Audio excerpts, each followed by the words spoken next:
He had 3 seconds to decide, and he'd already wasted one. The parking garage beneath Ashford Dynamics' gleaming headquarters was supposed to be empty at 11:47 p.m. It wasn't. 3 men in dark clothing had cornered Evelyn Hart against her own car, and the one closest to her was done talking.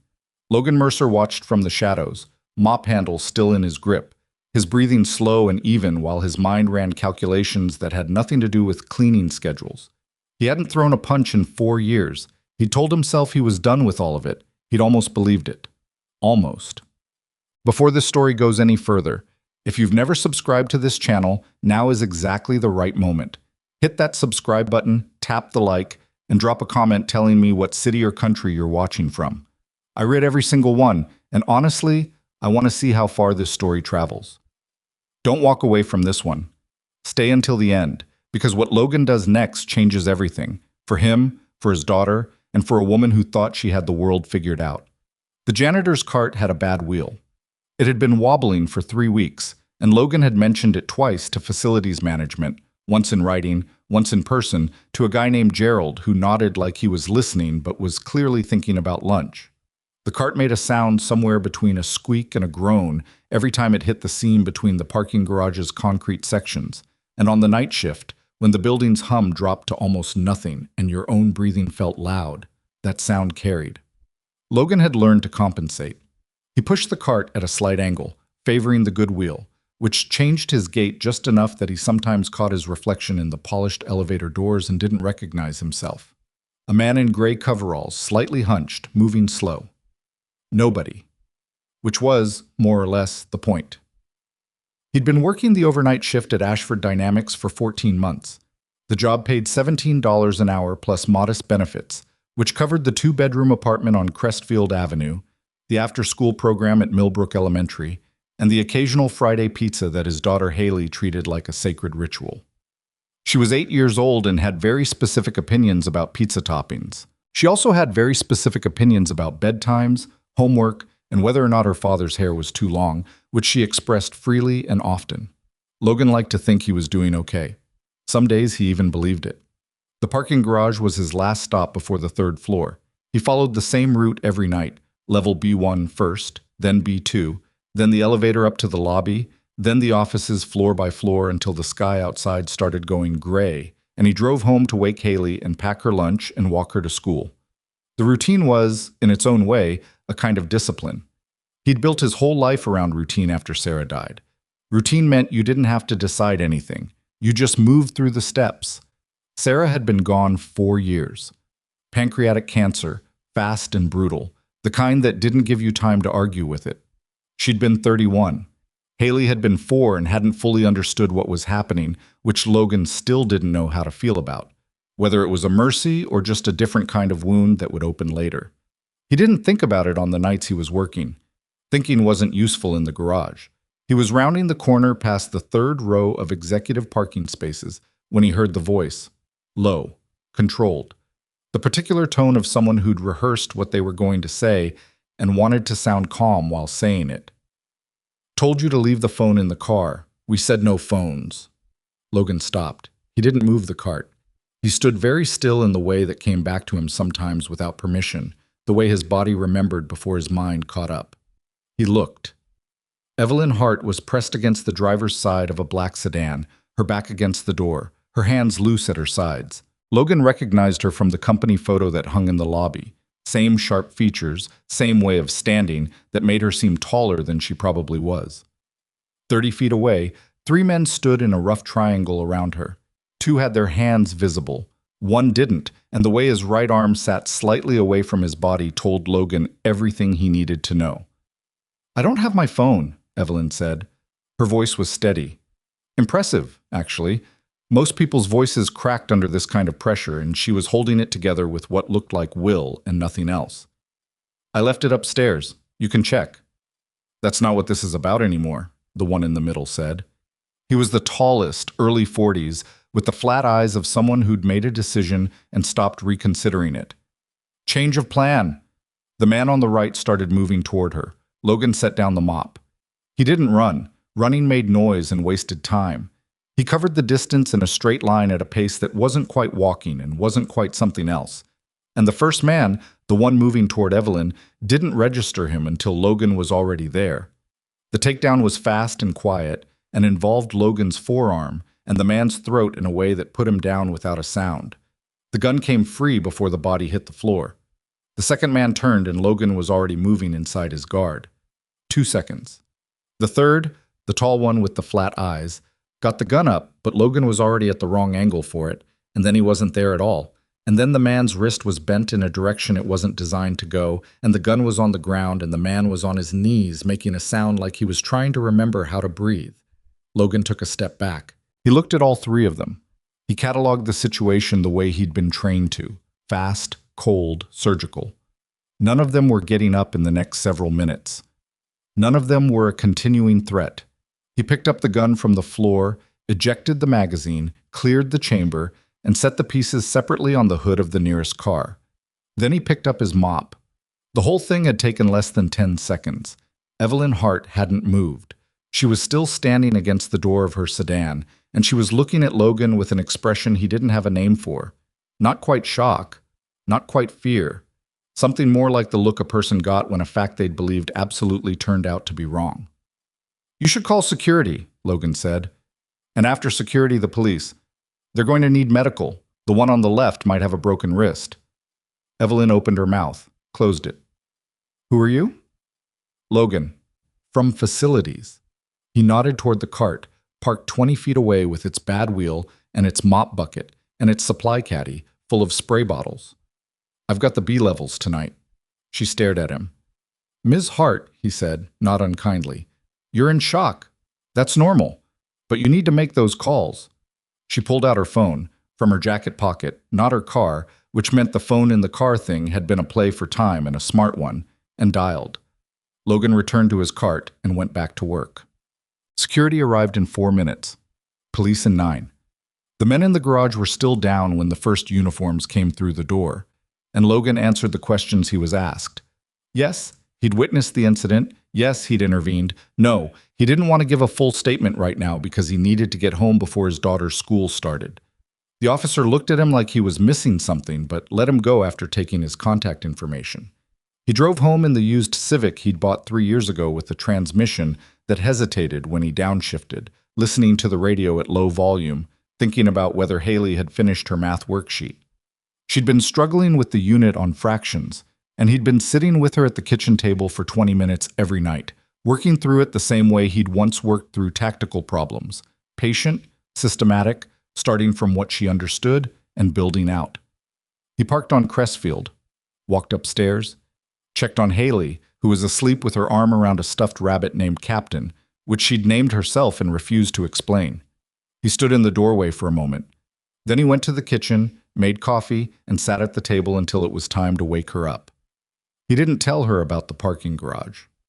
Evelyn Hart did not go home. She sat in her office on the 31st floor until 2 in the morning, police report on the desk in front of her, a cup of tea gone cold at her elbow. Her head of security, a former federal agent named Warren Cross, was 3 feet away running through the incident on his laptop, already building a preliminary assessment. 3 men, Warren said, coordinated. They knew your schedule, knew your route to the garage, knew when the security rotation would create a gap. This wasn't random. I know it wasn't random. The disarming... Warren stopped. He pulled up the garage footage on his secondary monitor and turned it toward her. I've watched this 6 times. I can't fully account for what he did in the first 4 seconds. The guy on the right was already going for the draw when...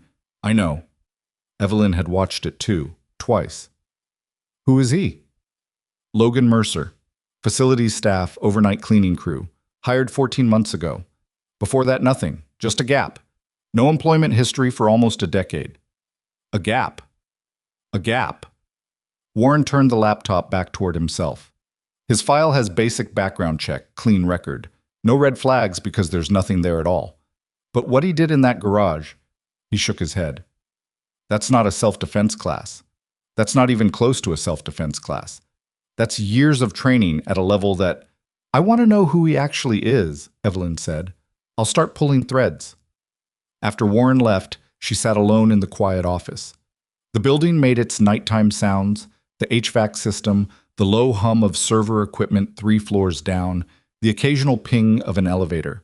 She'd worked late hundreds of times, and the sounds had never bothered her. She was used to being the last one here. Tonight they bothered her. She thought about the way Logan had picked up the mop after. The complete absence of drama in it. He'd dismantled 3 armed men in a parking garage and then returned to a janitor's cart like he was apologizing for the interruption. She'd been in boardrooms with men who'd done a fraction of that and treated it as their entire personality for the next 10 years. She didn't see him for 4 days. She kept not seeing him because she kept being in the wrong part of the building at the wrong time, or that was what she told herself. She caught herself twice taking an indirect route through the lobby in the early evening, which was ridiculous, and she was not the kind of woman who did ridiculous things, so she stopped doing it and waited until she could arrange something more direct. On the 5th day, she came in early and found him in the executive hallway on the 31st floor, working a floor buffer in long, even strokes. The machine made enough noise that he didn't hear her come out of the elevator. She stood and watched him for a moment. He moved like someone who'd spent a long time learning to be invisible and had gotten good at it. There was nothing wasted in the way he worked. No extra motion, no hesitation. Efficient. She walked toward him, and he looked up before she expected him to, which surprised her. He cut the buffer's motor. "Ms. Hart." "Logan." She stopped 6 feet away. "How are you?" He looked at her with an expression that was polite and patient, and a little like he was waiting to find out what this actually was. "Fine, thanks. How are you doing after—" "I'm fine. I wanted to thank you properly." She had prepared something for this. She found now that it felt too formal to say. "What you did was—" "You don't have to do this," he said. Not rudely, matter-of-factly. "I know I don't have to." She paused. "I want to. You could have stayed out of it. Most people would have." "Most people weren't there." She studied him. He was taller than she'd registered in the garage, a couple of inches over 6 feet, and not the kind of build that announced itself, but the kind that was just quietly there. He had lines around his eyes that belonged to someone who'd spent time outside in conditions that weren't gentle, and there were gray threads at his temple that she'd put at early 40s. He looked tired in a specific way that wasn't about sleep, the kind of tired that settled in gradually and became the background of a person. "I'm a single father," he said, as if this answered a question she'd asked. She hadn't asked anything. He'd read something in her face that she hadn't put there deliberately. "Your daughter?" 8. Haley.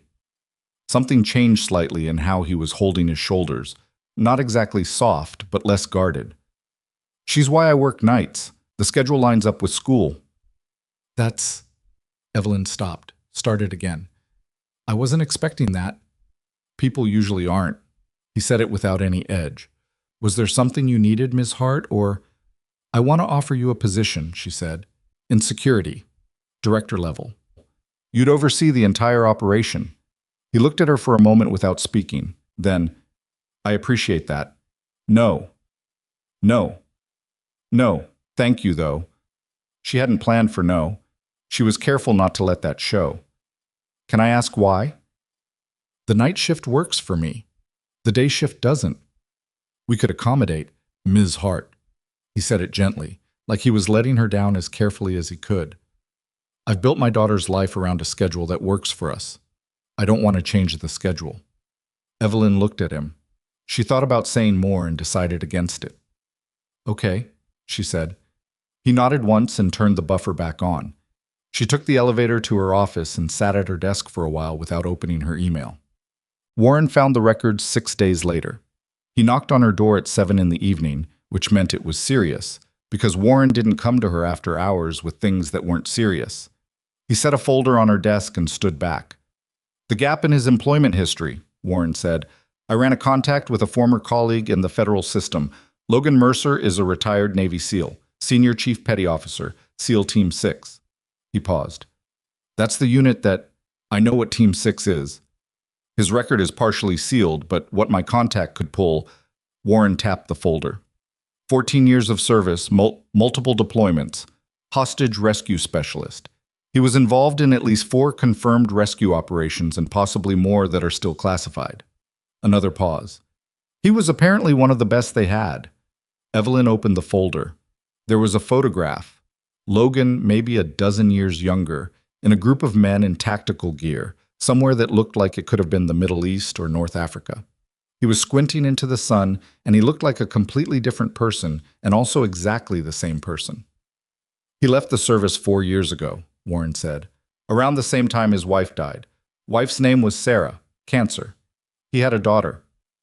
Haley, Evelyn said. Warren looked at her. You knew? He mentioned her. She closed the folder. He turned down the director position.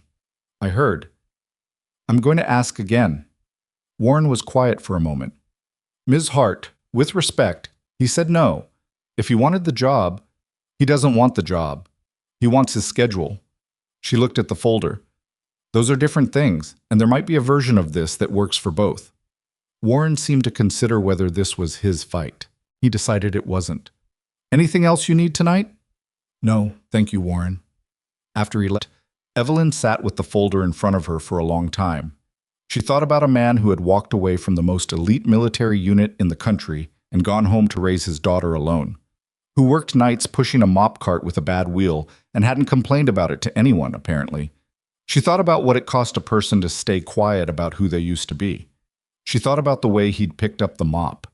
Outside, the city was doing its nighttime things, lights and traffic, and the low, constant press of the place going on without rest.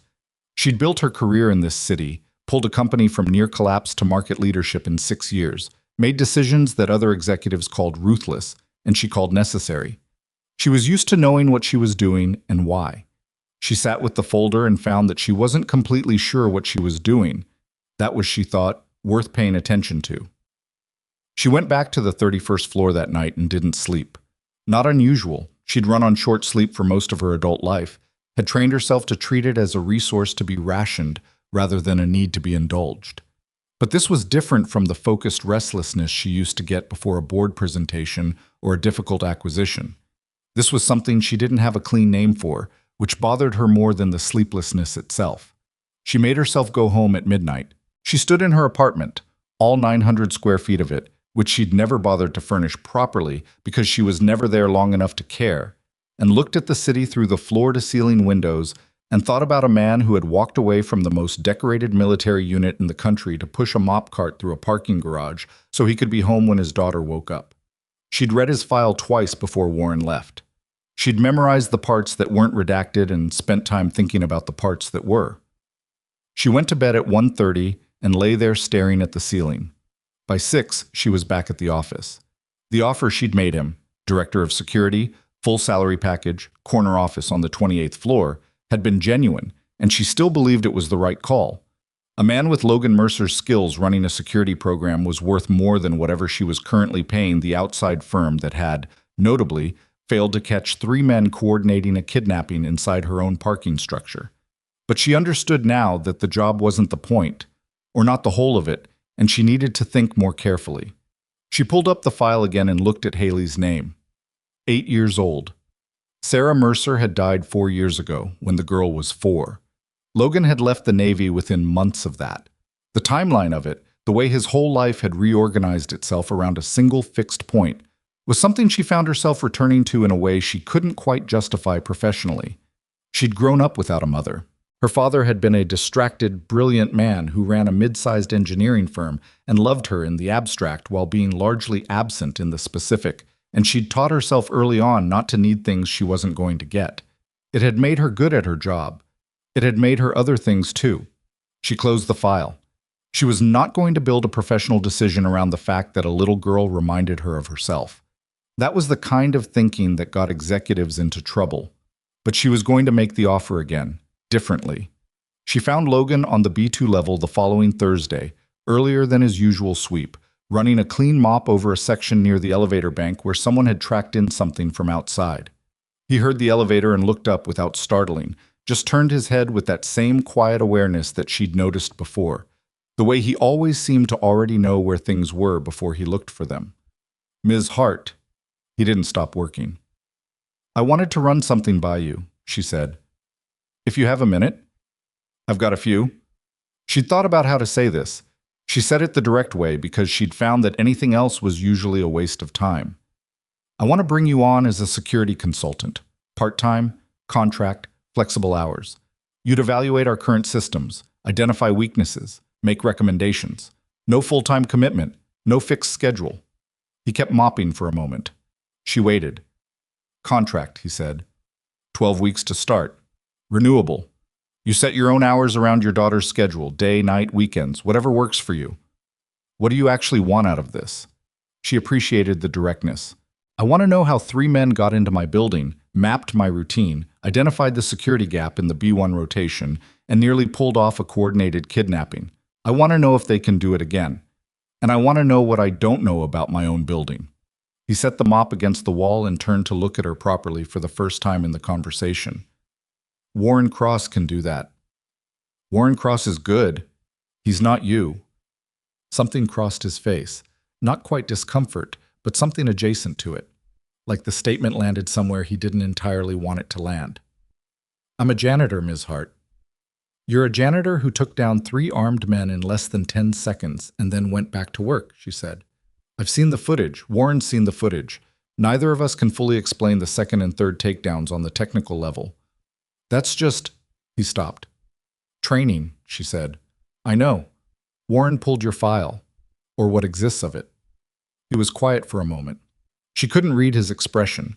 It was carefully neutral in the way of someone who had practice at keeping it that way. I should have assumed that, he said finally. I'm not asking you to be who you used to be, she said. I'm asking you to look at a security system and tell me what's wrong with it. That's a 12-week consulting contract. You'd be doing it on your terms. He looked at her. Why does it matter to you? Because someone planned that very carefully, she said. And I don't know who or why yet. And until I do, I'd like the most qualified person I can find thinking about my building. He was quiet for longer this time. She had the sense he was running through something, not the logistics, which she suspected he'd already calculated, but something else, something internal. Same hours, he said. Whatever you need. And I keep the night shift. She hadn't expected that one. Why? Because Haley knows my schedule. If I change it, she notices. She worries. He said it flee, like it was a simple fact, which it was. If I can do both without changing what she sees, I'll do both. Evelyn looked at him for a moment. That can be arranged. Then I'll think about it. He went back to the mop. She took the elevator up and spent the rest of the morning in back-to-back meetings. But a part of her was still standing in the B2 parking level, working through what he'd said about his daughter noticing, about Haley worrying. She'd never had anyone organize their life around whether she worried. She wasn't sure what to do with that. He called Warren the next day and said he'd take the contract. The first thing Logan did, the very first thing before he looked at a single camera feed or access log, was walk the building, all of it, every floor, every stairwell, every service corridor and loading dock and utility room. He did it during the day, which was new for him, and he moved through the building the way he'd once moved through structures and circumstances he wasn't going to think about right now, cataloging entry points and choke points and sight lines with a part of his brain that had never entirely stood down, no matter how many years he'd spent trying to quiet it. Warren walked with him the first day, and Logan could tell Warren was good, sharp, organized, experienced, and also that Warren had learned his craft in a particular environment that made certain assumptions about threat vectors and response times that a building like this didn't support. He didn't say so directly. He asked questions. This door, Logan said, stopping at a fire exit on the 14th floor. Where does it go? Service alley. Exits onto Meridian Street. Who has key access? Facilities staff. Building management. Alarm? 30-second delay on the exit sensor. Logan pushed the door open and stood in the frame and looked at the alley. It was narrow, mostly used for deliveries, and opened onto a side street with moderate foot traffic. He stood there for 20 seconds without saying anything. It's a standard fire door, Warren said. It's also the only exit from this floor that isn't covered by a camera on the outside, Logan said. And the 30-second delay is long enough for someone to be out and moving before the alarm registers. Warren was quiet for a moment. I'll note that. I'm going to note a lot of things, Logan said. Not unkindly. He delivered his first report to Evelyn at the end of the second week. He'd written it at the kitchen table after Haley went to bed, keeping it short and direct, the way he'd once written after-action reports in different circumstances. He walked her through it in her office. 17 security gaps across the building, ranked by severity, with specific remediation recommendations for each one. He kept his language plain. He didn't use jargon. Evelyn listened without interrupting, which he appreciated. Most executives interrupted.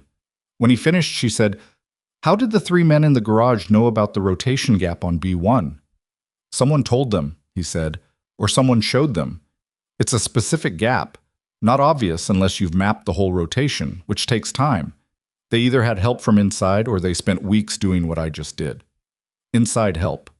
Possibly, or a former employee. Someone who used to know the schedule. She wrote something down. "I'll have Warren pull termination records for the past 18 months. "I already asked him to." He paused. "I hope that was okay." She looked up from what she was writing. "You asked Warren to pull records?" "Yesterday. I should have cleared it with you first." He meant it. He'd operated autonomously for so long that the habit of checking in had to be consciously rebuilt. "Sorry." "Don't apologize." She said it quickly. "That's exactly what I hired you to do." He nodded and gathered his papers. "Logan." She said his name the way someone said a name when they'd been thinking it and hadn't meant to say it out loud. He looked up. "Can I ask you something that's not about the building?" He waited.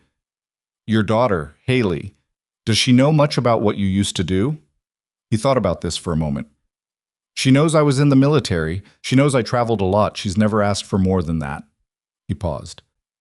"I don't know if she's not curious or if she's protecting me from having to talk about it." 8-year-olds can do that, Evelyn said. "Be perceptive like that." "She's pretty perceptive." He didn't try to hide the quiet pride in that. Evelyn looked at the report on her desk for a moment. She must be, to have grown up the way she has. With just... She stopped. "Sorry, that's not my business." "It's fine." He meant that too. "She's doing well. Better than I had any right to expect." He left and took the elevator down and drove home and sat in the parking lot outside the apartment building for a few minutes, the engine off, listening to the neighborhood sounds. It had been a while since he'd talked to anyone about Haley who wasn't Haley's teacher or Haley's doctor. He went upstairs. His daughter was asleep, and Captain the Rabbit was in his customary position. Logan stood in the doorway for a moment, then went to the kitchen and made a sandwich and sat at the table with it, not particularly hungry. He didn't know what Evelyn Hart wanted from him beyond the consulting work, and he suspected she didn't entirely know either. That made him cautious in a way that had nothing to do with threat assessment. He'd been cautious about most things since Sarah, which was reasonable. Reasonable caution was what kept a person functional. But there was a version of caution that stopped being protective and started being something else. And he was aware, in the dim and manageable way he permitted himself to be aware of things that didn't have immediate tactical relevance, that he might be somewhere near that line. He finished the sandwich and went to bed. The school project was Evelyn's idea, though she didn't frame it that way. It happened because of a conversation that started as logistics and became something else by accident. Logan had mentioned, in passing, that Haley's class was doing a unit on simple machines, and that Haley was frustrated because the project required building a working model, and she'd decided she wanted to build something complicated and was now stuck. He'd said it the way people mentioned things when they weren't really asking for anything, just filling the space between work topics. Evelyn had said, without thinking about it much, "I'm an engineer. I could help." The silence that followed was slightly too long. "You don't have to do that," Logan said. "I know." She was already thinking about the project, actually, already running through what a third grader might want to build, what materials would be available, what the teacher was probably looking for. Her brain worked that way with problems. It didn't ask permission first. "But I spent 4 years in mechanical engineering before I moved into business. Simple machines are literally where I started." "She's 8, Logan said. "She wants to build something that looks like a spaceship. Does it have to work?" "It has to demonstrate a pulley system." Evelyn thought about this. "That's doable. You could build a pulley into the spaceship." Another pause. She could hear something working through in him, the same thing she'd noticed before, the way he evaluated things slowly and thoroughly before he committed to them. "She'd probably be excited about that," he said finally. They met on a Saturday morning, which was the only day that worked for everyone. Evelyn had expected to feel strange about it. Going to a man's apartment to help his child with a school project was not a thing she did, had never done, didn't have a template for. And she did feel strange, but not in the way she'd anticipated. The apartment on Crestfield Avenue was small and not particularly decorated, but it had the quality of a place where someone actually lived. A drawing of a horse taped to the refrigerator, a pair of small sneakers by the door, a mug on the counter with "World's Okayest Dad" printed on it in faded letters that suggested frequent washing. Haley met her at the door with the specific energy of an 8-year-old who had opinions about strangers and had not yet decided whether Evelyn qualified as interesting. "Are you the lady from Dad's work?" she said. "I am," Evelyn said. "He said you're an engineer." "I am that too." Haley considered this with the seriousness it apparently deserved. "Dad says engineers are people who make things work when other people say they can't." She paused. "He says that's also what SEALs do, but with different tools." Logan, standing behind her, put his hand briefly over his eyes. Evelyn kept her expression steady. "That's a pretty good definition of both things." The project took most of the morning. They spread materials across the kitchen table: cardboard, string, small wooden spools that Logan had bought at a craft store and seemed faintly embarrassed about, tape and scissors, and a hot glue gun that Haley had very strong feelings about being allowed to operate. Evelyn sketched a rough design on a piece of paper and explained the pulley principle in terms of a spaceship cargo bay, which Haley found immediately compelling, and then they built it, the three of them, with Evelyn guiding and Haley making most of the actual decisions about aesthetics, and Logan handing over whatever was requested and occasionally offering structural observations that turned out to be correct. At one point, Haley looked at her father and said, "She's better at explaining things than you are." "I know," Logan said. "No offense." "None taken." Haley looked at Evelyn. "Do you have kids?" "No," Evelyn said. "Do you want them?" "Haley," Logan said, "I'm just asking." Evelyn looked at the half-built spaceship on the table. "I don't know," she said, which was the honest answer and the only one that felt worth giving to a child who was clearly going to know if she lied. "I haven't figured that out yet." Haley seemed to find this acceptable. She picked up the hot glue gun and looked at her father until he nodded, then applied it with a concentration that was, Evelyn thought, entirely her father's. They ate lunch after. Logan made grilled cheese with considerably more attention than the task seemed to require, testing the heat, watching the edges, not letting it get too brown. He made 3 sandwiches and set them on plates and poured juice into 2 glasses and coffee into 1 and brought everything to the table without ceremony. Evelyn sat at the kitchen table in the small apartment on Crestfield Avenue and ate grilled cheese and listened to Haley explain the plot of a book she'd read twice about a girl who wanted to be an astronaut, and something happened that she didn't have a clean word for. Something shifted. Like a room she'd walked past 100 times without looking in, and she'd looked in, just briefly, and it was different from what she'd assumed. She didn't examine it. She filed it in the category of things she'd think about later, which was a category she maintained rigorously and visited only when she had to. Logan walked her to the door when she left. Haley had gone back to the spaceship with the focused intention of adding what she called detail work, which had involved the last of the metallic marker and a sticker set of Saturn and its rings. At the door, Logan said, "Thank you. She'll remember this." "It was a good morning," Evelyn said. And then, because she'd been thinking about it since the kitchen and had decided not to say it and was now saying it anyway, "I didn't grow up with a lot of Saturday mornings like that." He looked at her for a moment. He had the quality of someone who heard what was underneath what was said, which was occasionally inconvenient. "I'm sorry," he said. "Simple, not overdone." "Don't be. I turned out fine." "Sure," he said. He didn't say it like he believed it entirely, and she found she didn't mind. She drove back to her apartment and stood at the window and looked at the city for a while. The cold thing people said about her, and she knew they said it, had overheard it at industry events often enough to know it was the prevailing opinion, was that she was brilliant and ruthless and fundamentally comfortable being alone. That she'd built her success specifically because she didn't need anyone, didn't want anyone, had optimized her entire existence around the efficient operation of a company and the elimination of the kinds of attachments that made people sloppy. She'd never argued with it. It was mostly accurate. She stood at the window and thought about a grilled cheese sandwich made with care by a man who'd been one of the most dangerous operators in the military and was now calibrating stovetop heat in a small kitchen because his daughter liked the edges golden and not brown. It was the 3rd week of October before Warren found the connection to Damian Rhodes. Logan was in the security office reviewing access logs when Warren set the printout on the desk between them.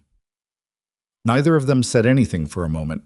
Damian Rhodes, 44 years old, former co-founder of Ashford Dynamics, forced out 5 years ago when Evelyn's internal audit exposed a financial scheme that had redirected nearly $40 million through a series of shell accounts.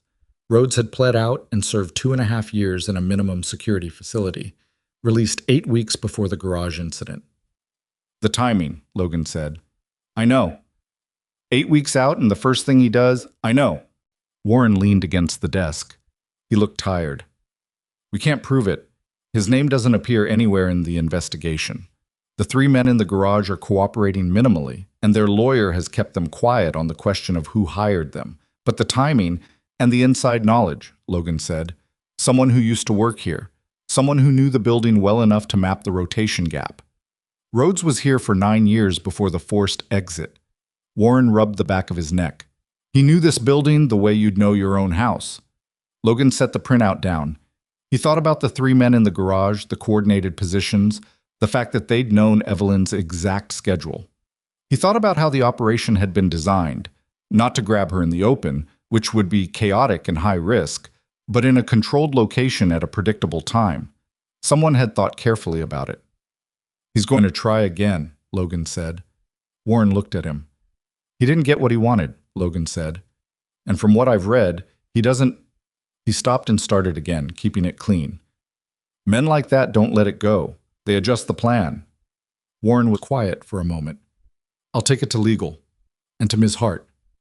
I want to be in that meeting. Warren looked at him. You're a contractor. I know. Logan met his eyes. I want to be in the meeting.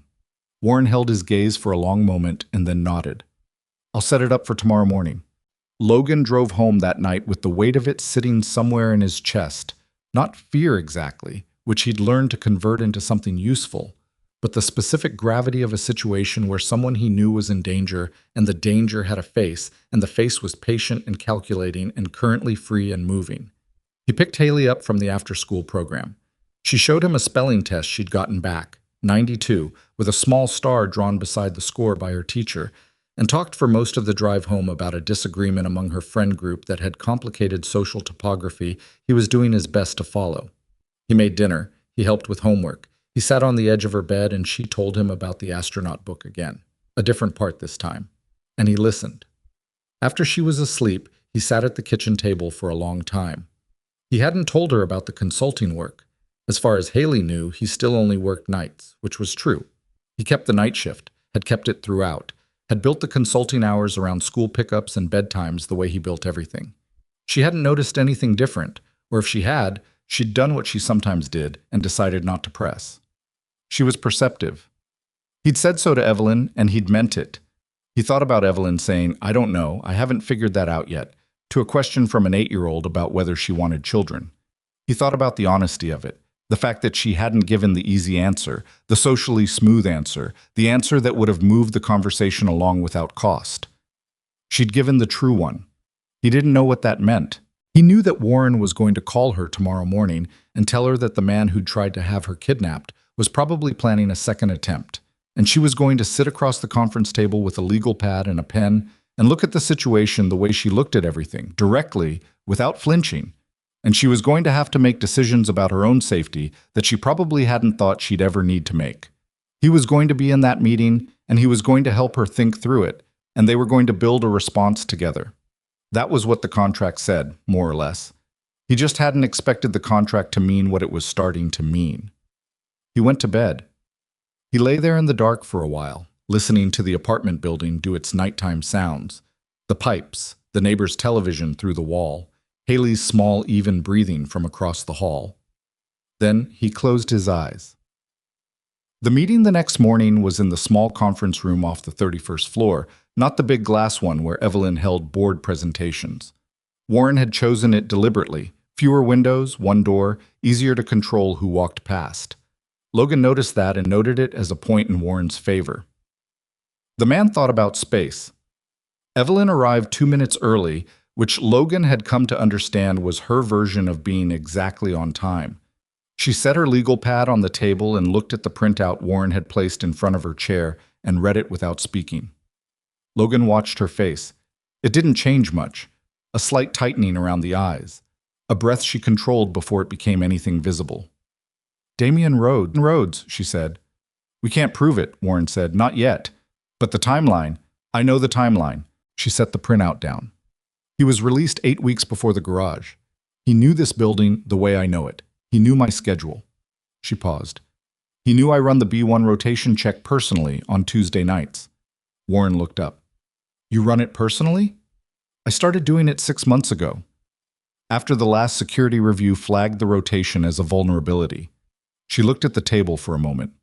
Which means whoever told Rhodes about the gap knew that too. The room was quiet. So the inside help is still active, Logan said. She looked at him. Yes. Then we have 2 problems. Rhodes and whoever's still feeding him information. Warren nodded slowly. I've been running a quiet review of current staff. Anyone who overlapped with Rhodes, anyone with access to scheduling data. It's a longer list than I'd like. How long? 31 people. Logan thought about this. 31 people was manageable if you had time and resources and the cooperation of the person running the organization. He looked at Evelyn. I need full access to internal communication logs for the past 3 months, email, building access records, badge swipes for restricted areas. Legal's going to push back on the communications, Warren said. Then legal can explain to a jury why we didn't catch the inside man before something worse happened. Logan said it flatly. He wasn't trying to be harsh, it was just the math. Evelyn wrote something on her legal pad. I'll handle legal. She looked up. What else? Your personal schedule needs to change, Logan said. Not dramatically. If Rhodes is watching and you suddenly go dark, it tips him off that we know. But the Tuesday night rotation check has to stop. And your route between the building and your car needs to vary. I use a car service. The car service has a predictable pickup location and a predictable window. Change it. He paused. I'd also recommend moving you to a different floor for the next few weeks. The 31st is the most identifiable. She considered this. I have a board meeting in 3 weeks, and we're in the middle of closing the Hartwell contract, the biggest single deal in the company's history. Changing floors, changing routines, people will notice. It will affect the negotiation. I know.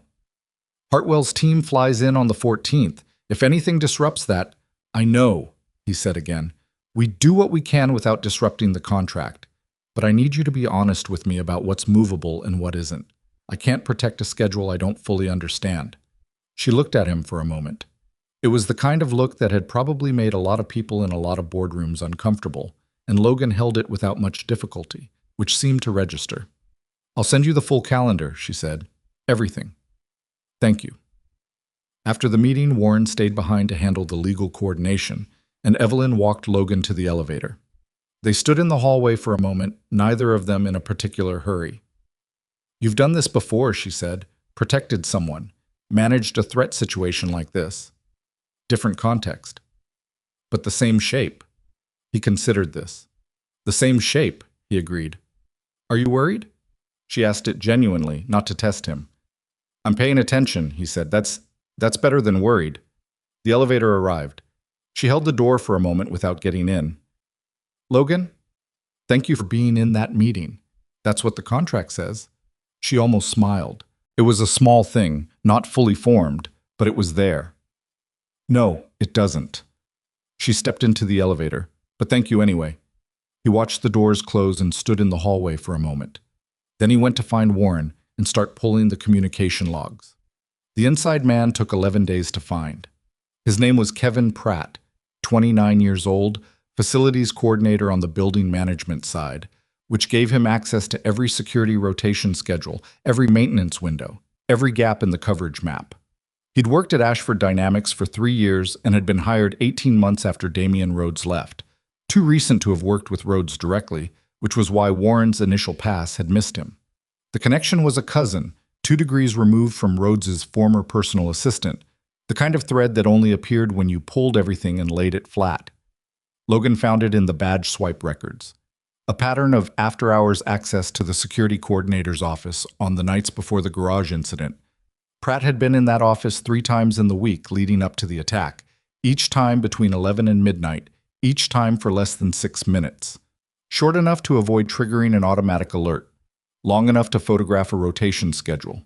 He brought it to Warren, who brought it to legal, who coordinated with law enforcement. Pratt was walked out of the building on a Wednesday afternoon. He cried in the elevator, which Logan heard secondhand from the security officer who escorted him out. Crying didn't change the math. Rhodes, for his part, went quiet. No contact, no surveillance indicators, nothing the law enforcement contact Warren had activated could point to as concrete threatening activity. He'd simply stopped being visible, which was in some ways worse than the alternative. "He knows we found Pratt," Logan told Evelyn, "or he figured the risk of another attempt through the building was too high. So he's adjusting." He's adjusting.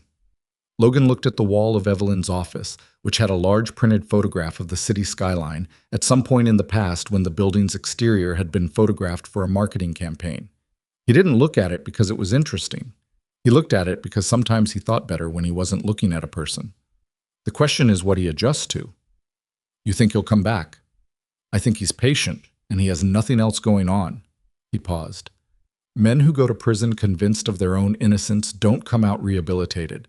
They come out with a list." Evelyn was quiet for a moment. "I put him there," she said. "I found the fraud. I gave the audit results to the board. I testified." "I know. I don't regret it." "I'm not asking you to." She looked at her desk.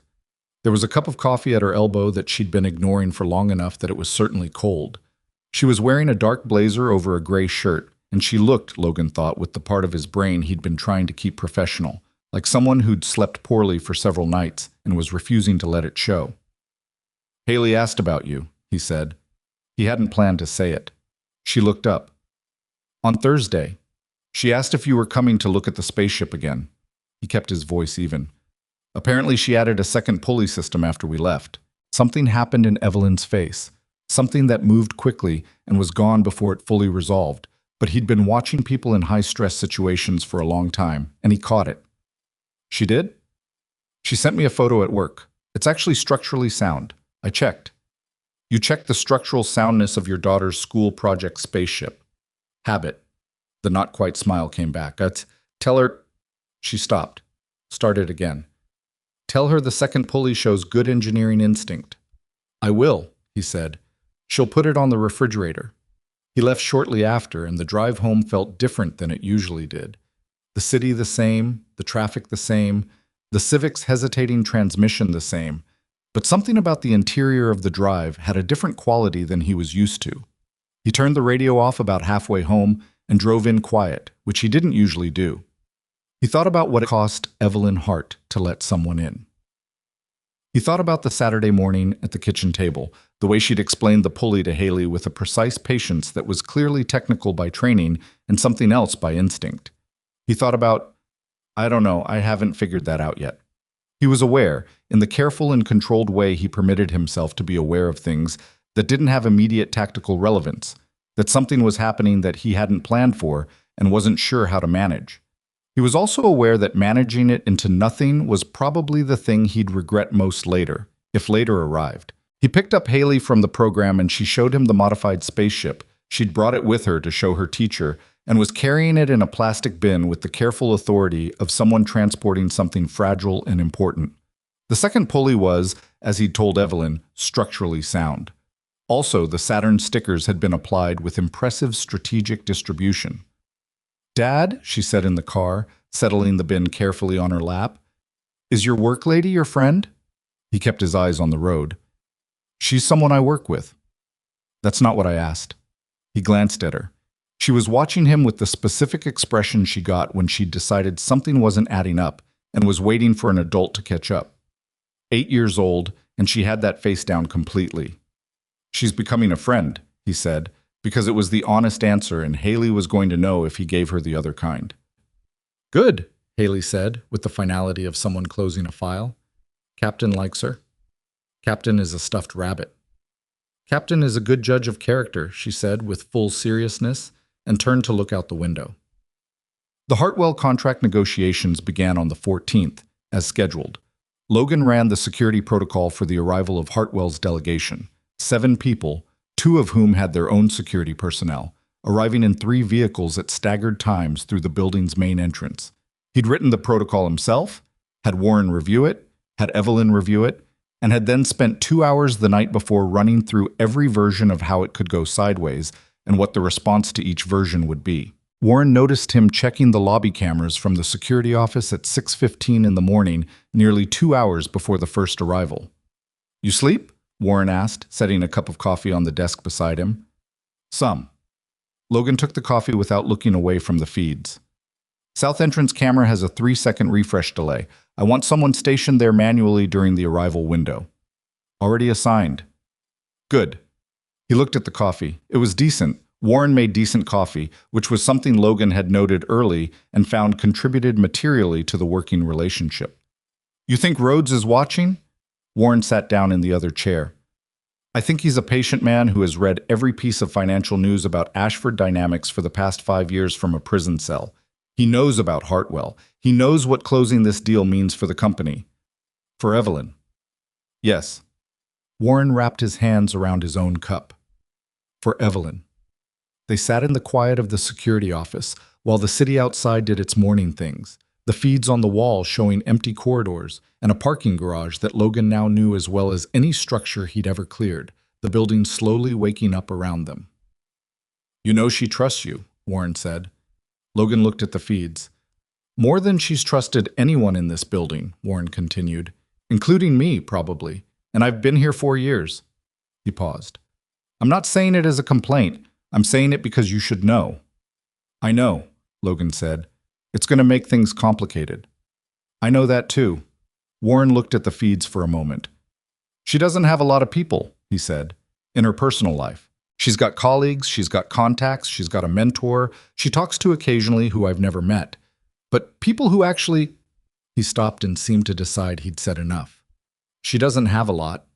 Logan thought about the apartment with the floor-to-ceiling windows and no furniture to fill the space. The woman who'd sat at a kitchen table in a small apartment on Crestfield Avenue and eaten a grilled cheese sandwich and listened to a child talk about astronauts with a quality of attention that suggested she wasn't used to being listened to that way herself. "I know," he said again. It was all he had. The Hartwell arrival went without incident. The negotiations on the first day went well.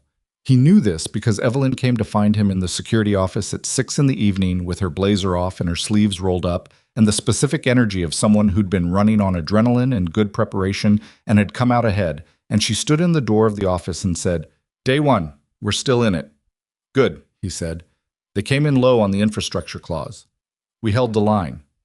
She looked like she'd been in a good fight and hadn't lost it yet. "Warren tells me the arrival went cleanly. No issues." She nodded. She was clearly tired and clearly not going home yet, and she looked at the feeds on the wall for a moment without saying anything. "You should eat something," he said. She looked at him. "I had—" She stopped. "Lunch. I had something at lunch. It's 6 o'clock. I know what time it is." He didn't push it. He wasn't going to push it. But she didn't leave either, and after a moment she sat down in the spare chair, the one Warren had vacated an hour ago. And he poured her a cup from the coffee machine in the corner, which was not as good as Warren's, but was present and hot. She took it. She didn't say thank you immediately, which he'd come to understand was not rudeness, but the particular behavior of someone who'd spent so long operating solo that the small gestures of other people still caught her slightly off guard. "Thank you," she said 2 beats later. "You're welcome." They sat in the security office while the building settled into its evening mode, cameras showing the cleaning crew arriving on the lower floors. His colleagues, running the same routes he still ran 5 nights a week, the cart with the bad wheels still making its sound against the concrete seams. "I used to wonder," she said, "after the garage, how many times you'd walked past something like that before. In your actual work. The real work." "A few," he said. "Were you scared?" "Then. In those situations." He thought about this honestly. "Not during. During there's no room for it. After, sometimes." "What did you do with it? After?" "Wrote it down," he said, "and then didn't read it." She looked at him. "That's—" She seemed to be deciding something. "That's actually a reasonable approach. It's what the guy next to me did. I borrowed it." "Who was he?" Logan thought about Marcus Webb, who'd been his swim buddy for 6 years and was now running a landscaping business in Colorado, and had a dog named Truck, and sent Logan a photo of the dog approximately once a month for no stated reason. "He's good," Logan said. "He's fine. Grows things now." She nodded. The coffee was doing whatever it was doing. The cameras showed the mop cart on B2, the good wheel compensating for the bad one, the man pushing it. Moving the same way Logan had moved 6 months ago, invisible in the way that large, quiet buildings made you invisible. "Logan," she said. He looked at her. She seemed to have been working towards something and had arrived at it. "What happens after the contract closes?" The consulting agreement was 12 weeks. He'd thought about this. He'd thought about it more than the tactical situation strictly required. "What do you want to happen?" "I'm asking what you want." He was quiet for a moment. "I think the building still has work that needs doing," he said carefully. "Security-wise." She held his gaze. "That's a diplomatic answer." "It's the true one." "It's one of the true ones." He looked at the feeds. He didn't have a better answer than that, not one he was ready to give, and she seemed to know it because she didn't push. "Okay," she said. She stood, finished the coffee, set the cup on the desk. "I'll see you tomorrow." "Good night, Ms. Hart." She stopped at the door and looked back at him with an expression that was slightly exasperated and something else. "You've been in my home. You've helped with Haley's school project. You're going to call me Ms. Hart indefinitely?" "Evelyn," he said. "That took 6 months. I'm careful about things." She left. He heard her heels on the floor outside, and then the elevator, and then nothing. He sat in the security office alone for a while, watching the feeds, the building breathing around him. He'd been careful about things. He'd been careful about most things since the particular violence of losing her had reorganized everything he understood about what could be taken from a person without warning, without mercy, without anything that looked like fairness. He'd built Haley's life on a foundation of routine and constancy, specifically because he'd learned what it cost when those things disappeared. He'd built his own life the same way, smaller, quieter, nothing that could be knocked over.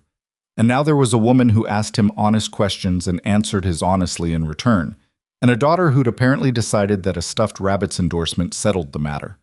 He got up and did his rounds. It was 3 days later, day 4 of the Hartwell negotiations, the day the infrastructure clause finally broke in Ashford Dynamics' favor, that everything went sideways. He was in the security office at 2 in the afternoon when Warren came in fast, which was something Warren didn't do, and Logan was already standing before Warren had the door fully open. "Haley's school," Warren said. "Someone called the after-school program, said they were you, said there was a family emergency and they were coming to pick her up." The room contracted. The program director got suspicious. Apparently the voice didn't sound right, and she asked a verification question. The person on the phone didn't know the answer and hung up. Warren set his phone on the desk. "The director called your cell immediately. You didn't pick up." "I was in the east corridor reviewing the camera feeds. Dead zone." Logan was already moving toward the door. "Is Haley?" "She's at the school. She's fine. The director kept her inside and called you and then called us when you didn't answer. I got the notification 10 seconds ago." Logan stopped in the doorway. The tactical part of his brain had already started running. Haley was at the school, inside. The failed pickup attempt had been phone-based, which meant whoever called either didn't have physical assets in place yet or had pulled them when the director didn't comply. The call itself was reconnaissance, or a distraction. "This is Rhodes," he said. "Has to be." "He's not after Evelyn." Logan said it with a clarity that arrived all at once, the way certain assessments did when you'd been building toward them without knowing it. "He never was. Not this time. He's after Haley." Warren's face went still. Evelyn exposed him, put him in prison, taking her, grabbing a CEO, that's high risk, high visibility. Every law enforcement agency in the state is on it immediately. Logan was thinking out loud now, speaking fast and flat. "But taking my daughter, that's leverage. That's a way to control Evelyn without touching her. And it's a way to destroy me specifically because he knows I'm the variable he didn't account for. Logan, I need to get to the school right now, and someone needs to be with Evelyn." "I'll go to Evelyn. Take my car. It's faster." Warren was already holding out the keys. "Go!" Logan took them and moved. The drive was 11 minutes. He ran 2 lights on yellow and one that was arguably red and didn't think about it. He thought about the phone call, the verification question the director had asked. It was the question he and the school had agreed on when Haley started the program, a simple nonsense phrase that she'd found hilarious and he'd found easy to remember. He thought about the fact that whoever called hadn't known it yet, which meant they didn't have full intelligence on him, which meant there was still time. He pulled into the school parking lot and was through the front door before the car had stopped rocking. The director, a small, efficient woman named Mrs. Calloway, who Logan had met 3 times and trusted completely, was in the front office with Haley, and Haley looked up when the door opened and something in her face shifted, the tight, controlled thing an 8-year-old did when they were scared and didn't want to say so, and it went somewhere more manageable when she saw her father. "Dad?" she said. Not panicked, just certain, suddenly. That word carrying everything. "Hey, Bug." He went to her and crouched down and put his hands on her shoulders and looked at her. She was fine. She was completely fine, and she was looking at him with those eyes that were Sarah's eyes, and he kept his breathing even. "You okay?" "Mrs. Calloway said someone called." "Yeah, someone called. Was it bad?" He thought about how to answer this. Haley had a radar for lies, had since she was small, and he'd made himself a rule early about never deploying the comfortable ones, even when they would have been easier for both of them. "Someone's trying to scare me," he said, "and they used you to do it. That's not okay, and I'm handling it." She looked at him for a moment. "Are you scared?" "I was," he said. "I'm better now." She nodded, and serious. Then she leaned forward and put her forehead against his shoulder in the particular way she'd done since she was 4, and it still had the same weight it had always had. He held on. After a moment, he straightened and looked at Mrs. Calloway. "I need to keep her with me for the rest of the day, possibly a few days. I'll coordinate with the school." "Of course," Mrs. Calloway said. She was a practical woman who had dealt with complicated family situations before and was not going to add to his workload right now. "Haley's homework for Thursday is in her bag. Take whatever time you need." He got Haley into Warren's car and called Warren on the drive. Warren picked up on the first ring. "She's safe," Logan said. "I have her." "What's Evelyn's status?" "With me. Building's locked down at my discretion. I told her what happened." A pause. "She wants to talk to you."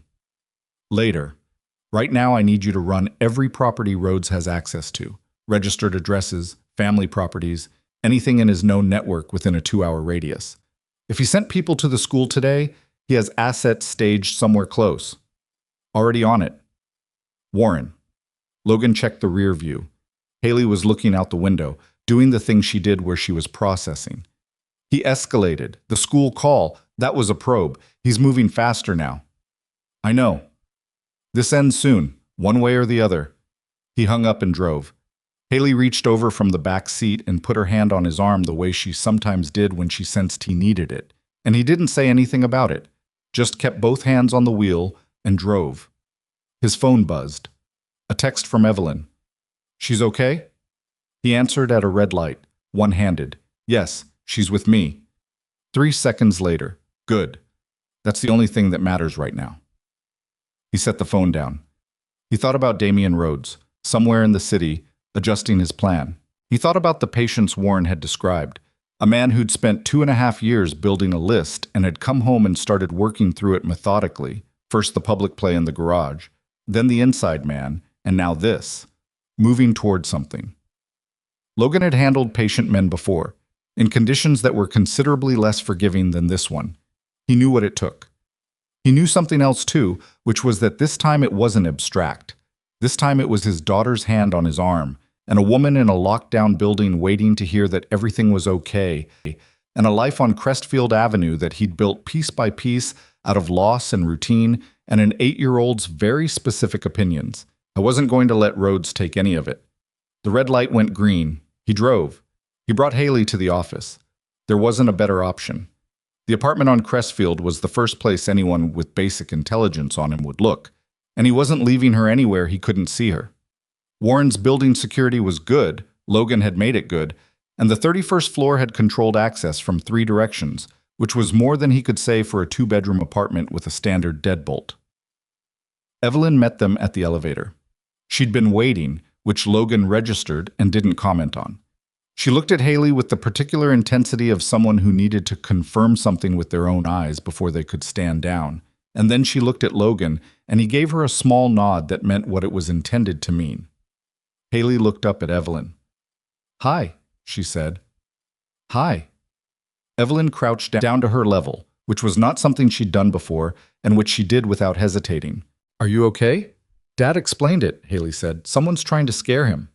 "That's right. He says he's handling it." "He is." Evelyn said it without looking at Logan, which he appreciated. She was talking to Haley, not performing for him. "He's very good at that." Haley considered this for a moment. "Do you have a place I can do homework?" "Mrs. Calloway sent it." Evelyn stood. "I have an entire conference room you can use. It has a whiteboard." Haley's expression shifted toward interested. "A big one?" "Floor to ceiling." "Okay," Haley said, with the tone of someone granting a reasonable concession.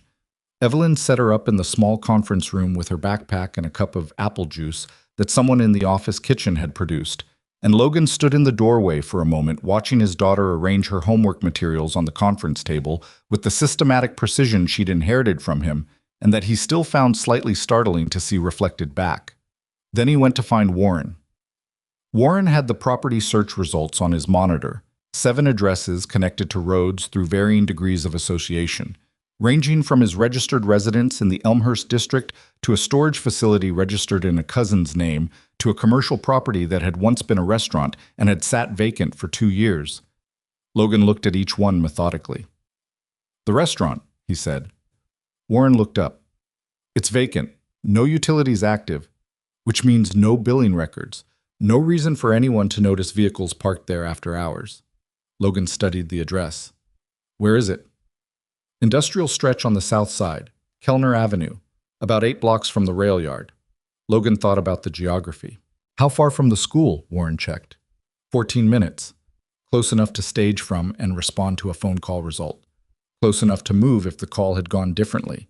If Mrs. Calloway had handed Haley over, whoever was waiting would have had her in a vehicle and moving before anyone understood what had happened. The particular coldness Logan felt wasn't anger.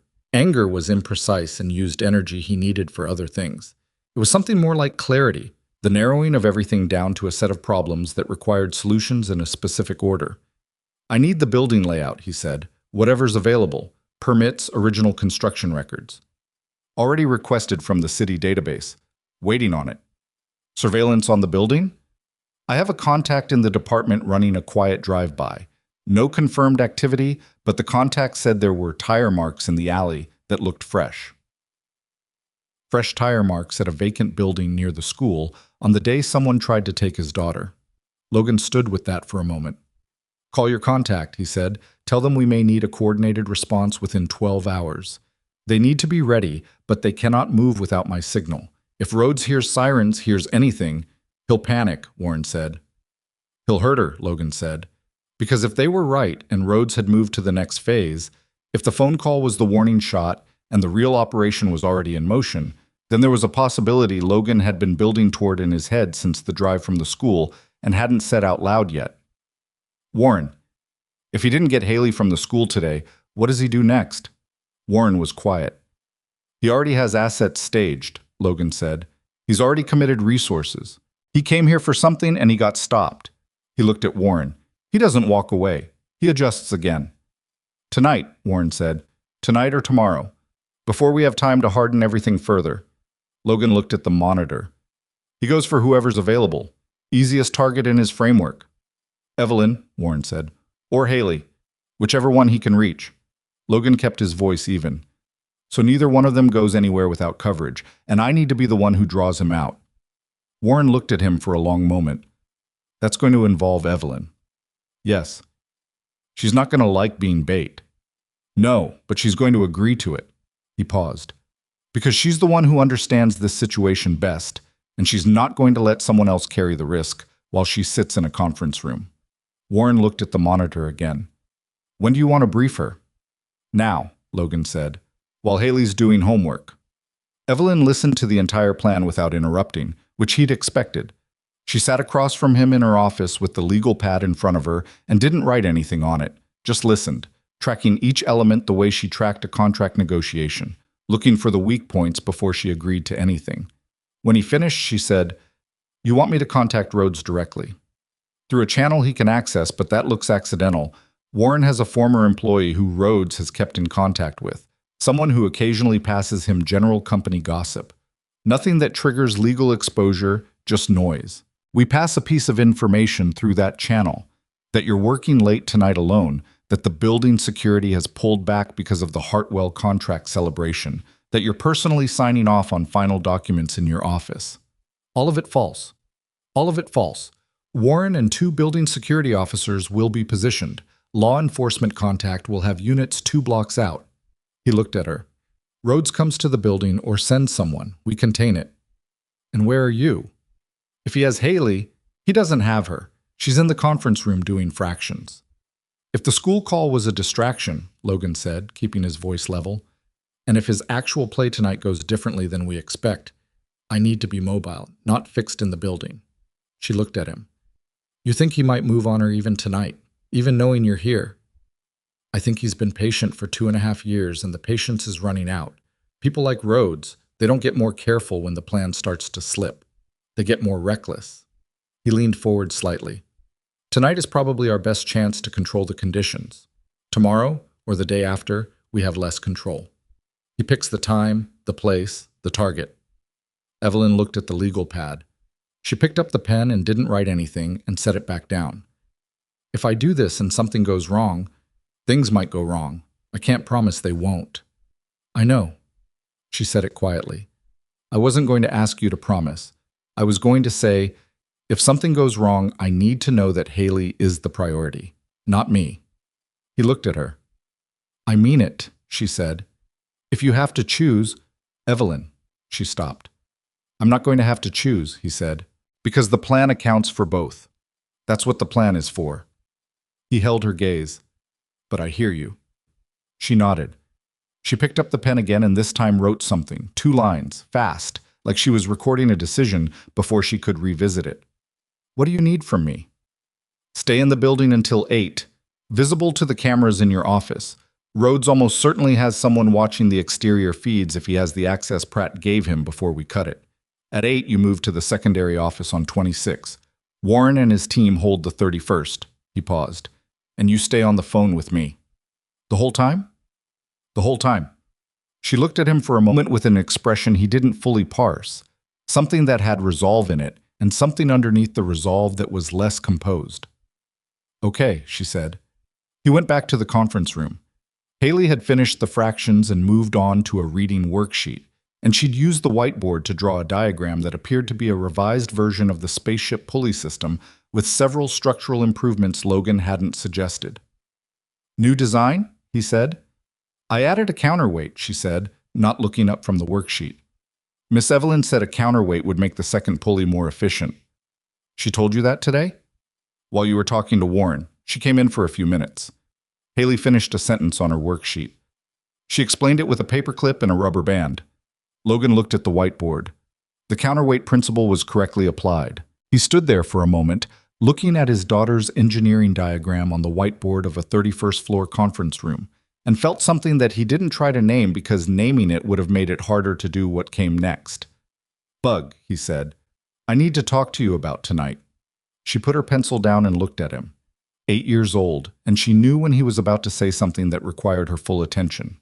He sat down across from her and told her, in the measured and honest terms he always used, that he had some work to do and that she was going to stay with Warren in the building, and that everything was going to be okay, and that he needed her to do exactly what Warren told her to do, regardless of what she heard or thought she heard.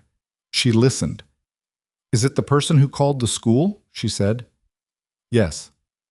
Are you going to stop them? Yes. She picked up her pencil.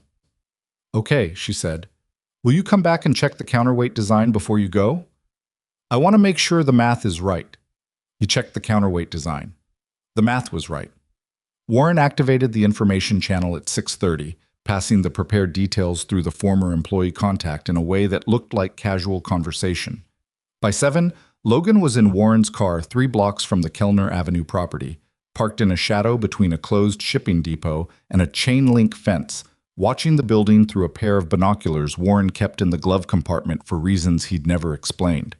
The building was a 1-story commercial space, brick exterior, roll-down security gates across the front windows, an alley running along the left side. The side door, which the building permits Warren had pulled, showed as a secondary employee entrance, was the one Logan was watching. It was the door someone would use if they didn't want to be visible from the street. He called Evelyn at 7:15. She picked up on the second ring. "I'm in the office," she said, desk lamp on. "I've been reviewing the Hartwell final documents because that's what someone working late would do, and I thought I might as well actually review them." "How do they look?" "The infrastructure clause is solid. The liability cap needs one more pass." A pause. "Are you at the building?" "Close by." "You'll tell me if something—" "Yes." He kept his eyes on the side door. "How's Haley?" "She ate most of a sandwich Warren got from the kitchen. She's reading now.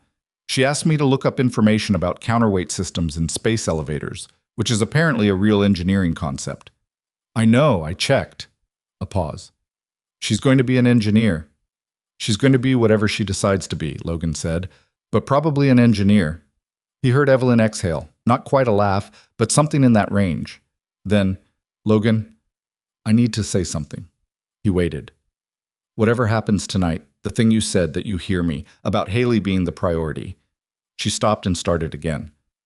"I meant it, but I also want you to know that I—" Another stop.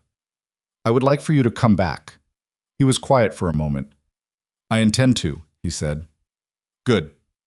Stay on the line." "I'm not going anywhere." He set the phone face down on the passenger seat, speaker on, and watched the building. At 7:48, the side door opened. One man came out, scanned the alley in both directions, and went back in. 30 seconds later, two more came out and moved toward a panel van parked at the far end of the alley. They were moving with the specific efficiency of people who'd been given a timeline and were now working it. Logan picked up the phone. "I have movement. 3 men, panel van, Kellner Alley. They're staging to move." From the phone, Evelyn's voice. "That means they got the information." "Yes. Warren." He switched to the second line. "Warren, activate your team. Hold position until I signal." "Copy," Warren said. "Law enforcement units are in position. 2 blocks east, 2 blocks west." Logan watched the van. The 2 men who'd come out were loading something into the back. Not something, he corrected himself, because the way they were moving was careful. And careful meant fragile.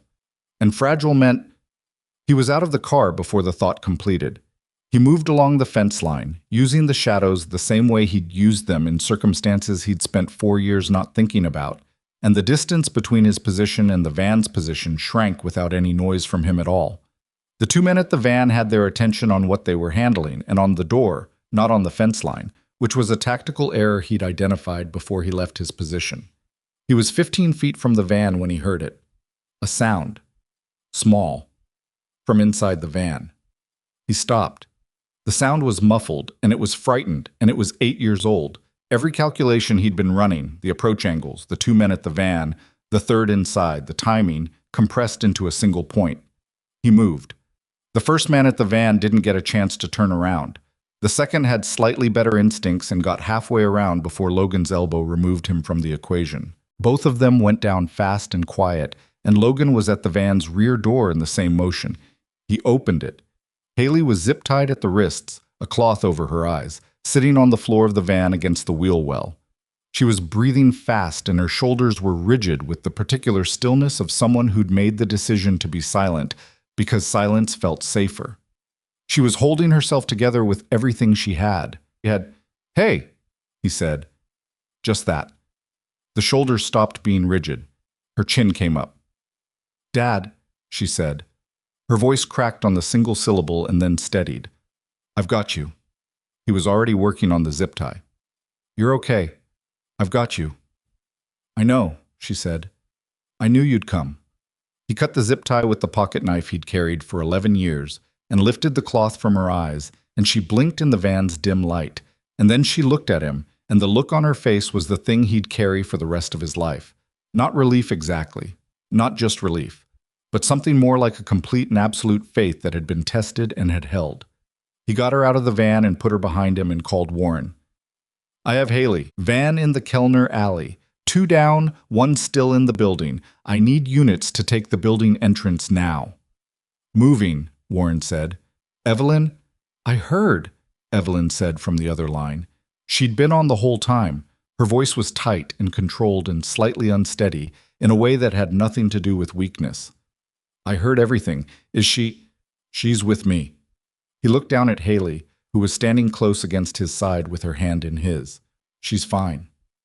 From the phone, a sound that might have been Evelyn pressing her hand to her mouth. Then, okay. Then quieter, okay. The law enforcement units moved on the building from both street approaches simultaneously.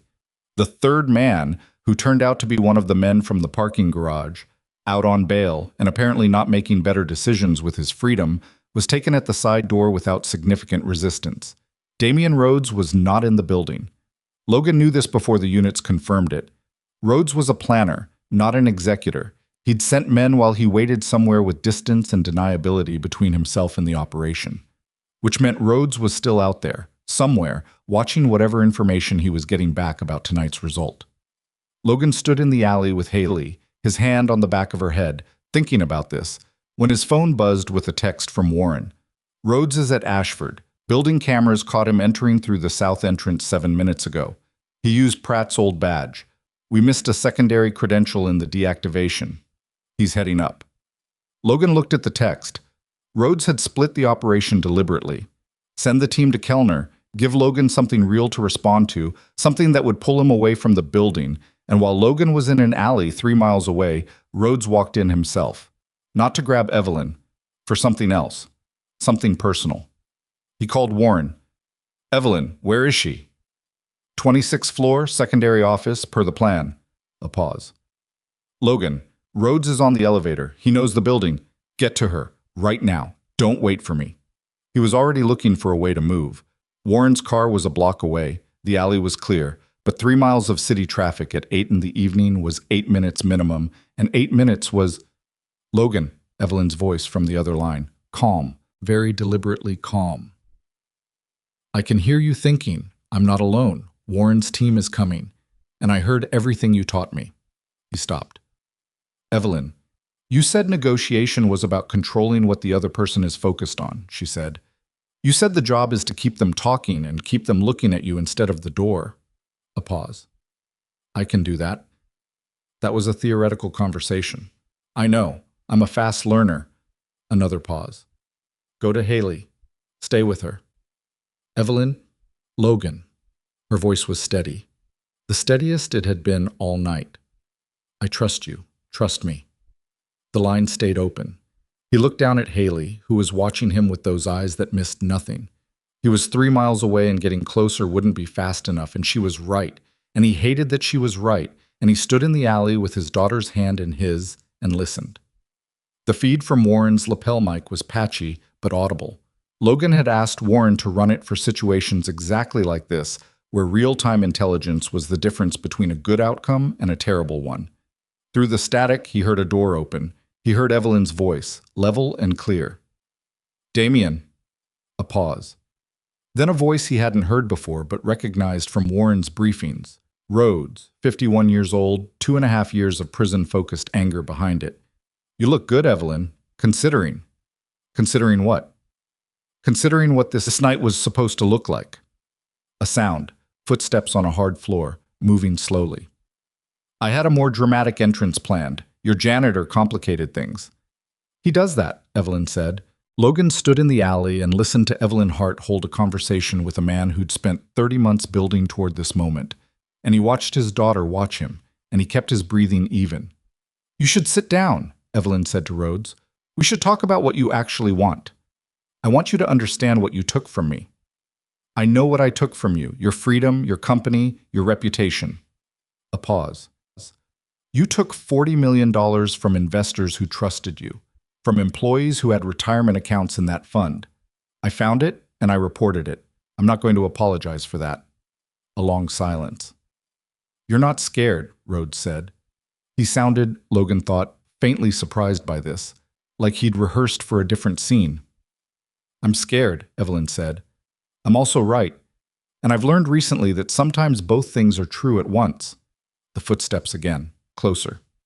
Logan's hand tightened on the phone, and Haley's hand tightened on his, and neither of them said anything. Then Warren's voice, very close to his mic. Police, don't move.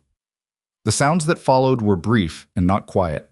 Rhodes apparently didn't submit to this development without physical argument. And then there were more voices and a specific sound that was handcuffs on wrists. And then Evelyn's voice again, talking to someone, giving information in the clipped and organized way she gave information when she was running on adrenaline and training, and the kind of nerve that Logan had now seen demonstrated twice under actual pressure. He exhaled. Haley looked up at him. Is it over? Yes, he said. Is Miss Evelyn okay? Yes. She nodded. She looked down at her wrist where the zip tie had been. There was a faint red mark on the skin, and she looked at it for a moment with a child's particular attention to evidence of her own experience. Dad, she said. Yeah. Can we get pizza? He looked at her for a long moment. The red mark on her wrist, the slight smudge on her face from the cloth, the complete and total composure of a person who had been terrified and had come through it and was now ready to be done with it. Ah, he said, we can get pizza. He called Evelyn while they were waiting in the alley for the law enforcement unit to clear them to leave. She picked up on the first ring. You okay? He said. I'm fine. Warren's got a bruise on his forearm from where Rhodes tried to get past him, but Warren says it's nothing. She paused. Rhodes is in custody. The DA's office is already on it. Apparently the violation of parole conditions, the conspiracy, the kidnapping. She stopped. Haley, is she... She's asking for pizza. A pause. Then a sound that was... It took him a moment to identify it because he hadn't heard it quite that way before. It was Evelyn Hart, laughing. Not the polite professional acknowledgement of something mildly amusing. Actual, genuine, somewhat undone laughter. The kind that arrived when the alternative was the other thing, and you chose to let it out as laughter instead. What toppings? She said when she'd gotten it under control. He looked at Haley. What do you want on it? Haley considered this with the gravity it deserved. Mushrooms, she said, and extra cheese, and Miss Evelyn should come. He relayed this into the phone. Another pause. Yes. Her voice was different than it had been all night. Not composed, not controlled, not running on forward momentum, just present. I'll come. We'll wait, he said. He sat on the rear bumper of the law enforcement vehicle, with Haley leaning against his side, the alley slowly filling with the procedural business of an operation concluded, officers and statements and the van being processed, and the city going on around all of it, entirely indifferent, the way cities were. Haley was quiet for a while, which was unusual enough that he looked at her. I wasn't actually that scared, she said. In the van. No? Well, she reconsidered. At first, but then I just thought about the counterweight, she paused. If you add enough counterweight, even very heavy things can move. He looked at his daughter.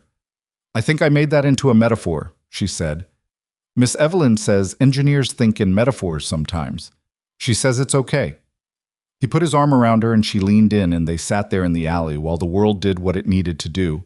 And 40 minutes later, Evelyn arrived in the back of Warren's car, still in her blazer with the sleeves rolled up, and she walked toward them in the amber light of the alley with that quality she had of moving toward things directly. And Haley slid off the bumper and went to her without any hesitation, just walked right into her and put her arms around her waist. Evelyn stood very still for a second, the particular stillness of someone receiving something they hadn't planned for and didn't know how to hold. Then she held on. Logan watched them from the bumper. He didn't say anything.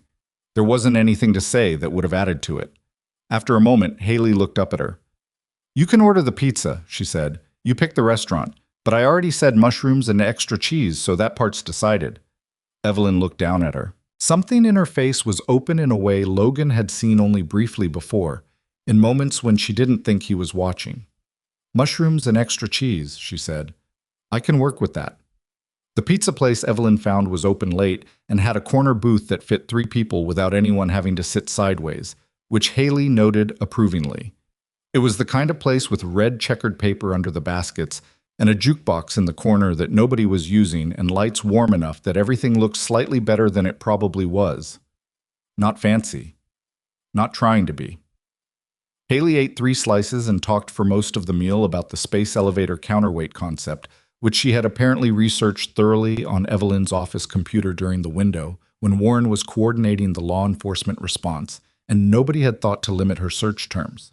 She had questions, specific technical questions that Evelyn answered with the patience of someone who genuinely found the subject interesting and the additional patience of someone who was still running on the residue of an extremely difficult evening and was choosing to let a child's enthusiasm carry her forward rather than sit with what the evening had actually been.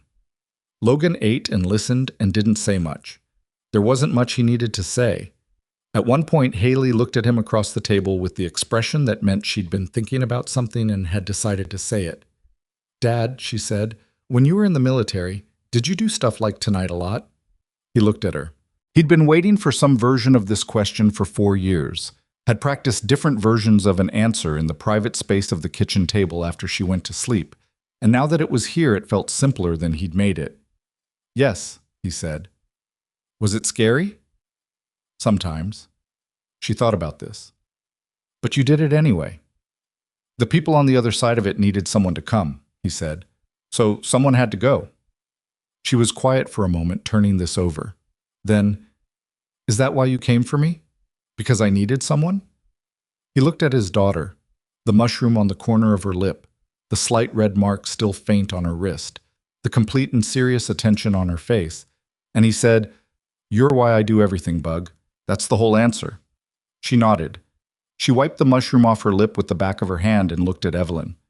"He doesn't talk about himself a lot," she told her. "You have to ask direct questions or he'll just answer around it." Evelyn looked at Logan. "I've noticed," she said. "She's 9, Logan said, roughly, going on 45. "I'm 8, Haley said with dignity. "For 3 more weeks." She considered this as sufficient and went back to her pizza. They sat in the corner booth until the place started closing down around them, the staff wiping tables, the jukebox going quiet, the kitchen sounds tapering off, and none of them were in a particular hurry to leave, which Logan registered and didn't comment on. He paid the check and Haley fell asleep in the back of the car before they'd gone 4 blocks, the way she could do, fully and immediately, when the day had burned through everything she had. He drove. Evelyn sat in the passenger seat and looked at the city going past and didn't say anything for a while, and he didn't either. "I keep thinking about what I said to him," she said finally. "Rhodes, in the office." "What about it?" "That I wasn't going to apologize." She looked at the window. "I keep running it back and checking whether it was the right thing to say." "Was it true?" "Yes." "Then it was right," he said. "Not because it made things easier, just because it was true." She was quiet again. He looked surprised. "When I didn't fall apart." She paused. "I think he'd planned for someone who'd fall apart." "He planned for the version of you he understood from 5 years ago," Logan said. "People who've been through real things change. He didn't account for that." She turned to look at him. He kept his eyes on the road. "You changed," she said. It wasn't a question. "Losing Sarah changed me," he said. "Some of it was bad. Some of it was—" He thought about how to say it accurately. "Some of it was clarifying. I knew what mattered after. I'd always known, probably, but I knew it differently." "Haley," she said. "Haley." And being someone she could count on. He drove for a moment. "Not the person I used to be. That person was good at a specific set of things, and it cost him everything else. I didn't want to be that anymore." "Do you miss it?" He thought about this honestly, the way he tried to think about difficult things. Not quickly, not to arrive at the comfortable answer. "Sometimes I miss the clarity of it," he said. "When the mission was clear and the team was solid and you knew exactly what the job was. That's a particular feeling, hard to replicate." But missions end," he said, "and the people you love don't. And if you spend all your time in the clarity of the mission, you come home one day and find out you missed the rest of it." He stopped. "I missed enough of it with Sarah. I wasn't going to miss Haley growing up." Evelyn looked at her hands. He could see her in his peripheral vision, not moving, sitting with what he'd said. "I don't know how to do that," she said. "What you do. I know how to work. I know how to build something and protect it and make it bigger than it was. I know how to—" She stopped and started again. "I know how to be alone in a way that functions. I don't know how to do the rest of it." Nobody does, he said. You figure it out as it comes. You make it sound manageable. It's not, he said. It's mostly just you show up. Even when you don't know what you're doing, you show up consistently, and the rest of it builds around that. She was quiet for long enough that he glanced at her. She was looking at him with an expression that had several things in it at once, and she didn't try to resolve them into something simpler. I showed up tonight, she said. You did. And I was terrified. I know. He looked back at the road. That's actually the harder version of it, showing up when you're terrified. The other kind doesn't count for as much. She didn't say anything else for the rest of the drive. When he pulled up outside the building where she lived, a high-rise in the center district, all glass and intentional minimalism, she sat for a moment without moving. Logan, she said. He waited. What happens now? He thought about the question, the logistical version of it, the personal version of it, all the versions of it stacked together. Rhodes is in custody, he said. The DA's office will build a case. Kidnapping, conspiracy, parole violation. Warren says the 3 men from the garage are likely to cooperate fully now to reduce their own exposure. Rhodes won't see the outside of a courtroom for a long time. That's not what I meant. I know, he said. The silence sat between them, and it wasn't uncomfortable, which he'd come to understand was its own kind of information. I meant us, she said. What happens with us? He looked at her directly for the first time since they'd gotten in the car. I think we figure that out the same way everything else gets figured out, he said. One thing at a time, starting with whatever comes next. She looked back at him. That's not a very specific answer. No, he agreed. She almost smiled, the small, not quite formed version that he'd cataloged over the past months without meaning to. Is that the careful version? That's the honest version, he said. I'm not going to tell you I have a plan because I don't. I know what I don't want. I don't want to miss things. I've missed enough things. He paused. I know Haley asked if you could come to her birthday. She sent me a drawing of the invitation, Evelyn said. On paper, delivered to my office through Warren for some reason. She thought it was more official that way. The not-quite smile became slightly more. It worked. She looked at him for a moment. I'll be there. Good, he said. She got out of the car and he watched her go through the building's entrance, and then he drove back to Crestfield with the city doing its late-night things around him and Haley, asleep in the back seat, and everything that had happened settling into its permanent position in the record of his life, which had a lot of entries and was still being written. He carried Haley upstairs. She didn't wake up. He got her into bed without the usual negotiation about teeth brushing, which he'd revisit in the morning, and Captain the Rabbit was retrieved from her school bag and positioned appropriately, and she didn't stir through any of it. He stood in the doorway for the usual moment. Then he went to the kitchen table and sat with a glass of water and let the night decompress in the way he'd learned to let hard things decompress. Not forcing it, not rushing toward the next thing, just letting the body and the mind settle at their own pace. It took a while. That was fine. He thought about what Haley had said in the alley, that she'd thought about the counterweight, that she'd turned it into a metaphor. That Miss Evelyn said engineers think in metaphors sometimes, and it's okay. He thought about a woman who'd sat across from Damian Rhodes with everything on the line and had told him a truth instead of a comfortable thing, and had held the conversation together long enough for the situation to resolve, and had then walked into an alley and let an 8-year-old put her arms around her without knowing what to do with it, and had figured it out anyway. He thought about showing up, the consistent, unspectacular discipline of it. He'd built the last 4 years on that principle, and it had given him Haley's confidence and a steady, if modest life, and the knowledge that he was being the person he'd promised himself he'd be after Sarah. It hadn't given him much else. He told himself that was sufficient. He wasn't entirely sure it was sufficient anymore. He went to bed and slept, which surprised him slightly. He'd expected the night to have left too much residue. Instead, he was out fast and deep, and woke up at 7 to Haley standing at his door in her pajamas holding Captain and asking if they were out of orange juice. They were. He drove to the corner store in the Civic and bought orange juice and came back and made eggs, and she told him over breakfast that she'd decided to write a report on space elevator systems for extra credit, even though nobody had assigned it. Your teacher might not know what to do with that, he said. Mrs. Calloway says curiosity is always welcome, Haley said. She told me that on a different subject, but I think it applies. It probably applies, he agreed. Life did what life did after crises, which was continue without much ceremony.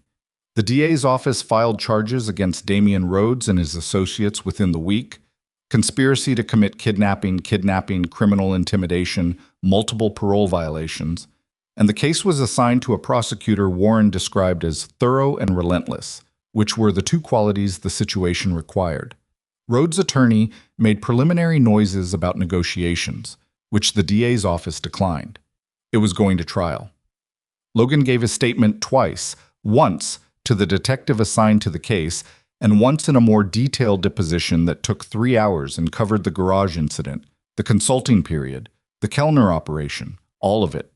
He answered every question directly and completely, and the prosecutor, a compact woman named Delgado, who took notes faster than seemed humanly possible, told him at the end that he was the best witness she'd had in 5 years. He thanked her and meant it as a straightforward exchange of professional information. The Hartwell contract closed 3 days after the Kellner incident. Evelyn signed it in her office on the 31st floor with 2 of Hartwell's executives present, and Warren in the corner with his arms crossed, looking like a man who was finally allowing himself to exhale. The deal was the largest in Ashford Dynamics history: infrastructure technology licensing across 7 countries, a 15-year partnership with expansion options. Logan heard about it through a text from Evelyn. Done. Hartwell signed. He was on the night shift when it came through, pushing the cart through the B1 level. He read the text and typed back, "Congratulations." He meant it precisely. Her response came 3 minutes later. "The cart still has the bad wheel." He looked down at the cart. It did. He'd mentioned it to facilities 4 times now. He typed, "I'll put in a 5th request tomorrow." She sent back a response that was just a period. He read it as wry. He was probably right. The formal offer came 2 weeks later in writing, from Evelyn through the company's legal department, which was how she'd chosen to do it, he understood, so that it would be on record as a professional decision independent of everything else. So he couldn't mistake it for something personal being dressed up as professional. Director of Strategic Operations. Not security. Something broader. With a mandate to build the kind of internal capacity that Ashford Dynamics didn't currently have. Crisis assessment, personnel protection protocols, a veteran outreach program that would create pathways for former military and first responders into skilled corporate roles. The salary was more than he'd made in his best year in the Navy. The hours were flexible. He called her. She picked up on his first ring. "Before you say no," she said. "I wasn't going to say no." A pause, a longer one than he expected. "You weren't." "The veteran outreach program," he said. "I want to build that part myself, not outsource it to an HR firm. I know how to talk to these people. I know what they need and what they don't." "I assumed that's how it would work," she said. "That's why the mandate is written the way it is. And I keep some flexibility in the schedule for Haley. That's already in the contract." "Then, yes," he said. "I'll take it." Another pause. He heard something in the background on her end, the particular sound of her office, the faint city hum through the high windows. "Logan," she said. "Yeah. I want to say something that's separate from the offer, completely separate." He waited. "What you've built," she said, "with Haley. What you've been doing for 4 years, the schedule and the routine and all of it." She stopped. "I didn't know that was possible, that a person could lose something that large and build something that solid on the other side of it." Another stop. "I'm not explaining this well." "You're explaining it fine," he said. "I grew up thinking that the point was to not need things," she said, "to be self-sufficient enough that nothing could take you down. I built an entire company on that principle. And it works. Professionally it works, but—" She seemed to be looking for the accurate word and finding that the language didn't quite have one. "But a grilled cheese sandwich on a Saturday morning, the counterweight on a spaceship made of cardboard, a stuffed rabbit named Captain." She stopped. "Those things got in." He sat with this for a moment. "Is that okay?" "I think so," she said. "I'm still figuring out what to do about it." "You don't have to do anything about it," he said. "You just show up. I told you. That's the whole method. That seems too simple." "Most true things are." She was quiet for a moment. "I'll see you Monday," she said, "for the first official day." "I'll be there," he said, "probably early. I check cameras. I know you do. And there it was, the full version this time, actual and unguarded. Evelyn Hart laughing on the other end of the phone, and it landed in his chest the way true things land when you've stopped trying to manage them. Haley's birthday was on a Thursday. She had been very specific about several things. The cake was to be chocolate with vanilla frosting, not the other way around. The decorations were to be space-themed but not babyish, and Captain was to be present at the table and was not to be treated as a stuffed animal but as a guest who happened to have limited mobility. Warren came, which Haley had insisted on after he'd gotten her orange juice from the office kitchen during the Kellner night, and she'd decided this made him family by functional definition. He arrived with a wrapped gift that turned out to be a basic engineering kit, gears, pulleys, connectors, that he'd clearly put real thought into and was slightly embarrassed about, which Haley resolved by immediately opening it and declaring it optimal. Evelyn came with a book, 2 books, actually, tucked under her arm, in the way of someone who'd bought one and then found a second and couldn't justify not getting both. The first was about space elevator engineering. The second was a novel about a girl who builds a radio and starts receiving transmissions from an impossible distance, which Evelyn had found and thought seemed right for reasons she didn't fully explain and didn't need to. Haley received both with the solemnity appropriate to books, which she'd always treated as serious objects. She read the back covers and the first pages of each while everyone was standing in the hallway still in their coats, which Evelyn found delightful, and Logan found typical, and Warren found extremely relatable, because he did the same thing in bookstores. The cake was chocolate with vanilla frosting. Logan had made it himself, which was not something he was particularly skilled at. The layers were slightly uneven, and he'd run short on frosting for the sides and covered the gap with additional sprinkles, which Haley called a reasonable engineering solution. She blew out 9 candles in one breath and declined to share what she'd wished for on the grounds that it was confidential. After cake, after the debris of wrapping paper and the engineering kit already partly assembled on the living room floor, after Warren had said his goodbyes with the slightly formal warmth of a man still learning to be comfortable in rooms that weren't professional, Haley ended up on the couch with her book about the girl with the radio, while Logan washed dishes in the kitchen and Evelyn dried them, which was a task she'd picked up without being asked, standing beside him at the counter with a dish towel that had a rooster printed on it and that she treated with complete seriousness. "You've washed the same pot twice," she said. He looked at the pot. He had. Habit. "You do things until they're right," she said. "I've noticed that." "Is that a flaw?" "Not usually." She dried a bowl. "Sometimes it means you stay in parking garages longer than you need to." He looked at her. 14 months, she said, pushing a mop. "You could have done something else." Haley needed the schedule. There were other schedules, other jobs. He thought about how to say what was true. "The night shift made sense," he said, "and the building was quiet. Nobody needed anything from me except the floors to be clean. After 14 years of everyone needing everything from me all the time." He stopped. Quiet felt like the right medicine. She dried another bowl. "And then 3 men showed up in the parking garage. And then 3 men showed up," he agreed. "Do you regret it? Coming out of the quiet?" He ran the water over the last pan and thought about the honest answer, which he'd committed to a long time ago as the only kind worth giving. "No," he said. "I think I was done with the quiet.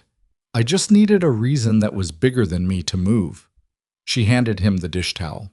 He dried his hands. She didn't step back, and he didn't either, and they stood in the small kitchen on Crestfield Avenue at a reasonable proximity, and the city outside did what cities did, and Haley turned a page in the other room. "Logan," she said.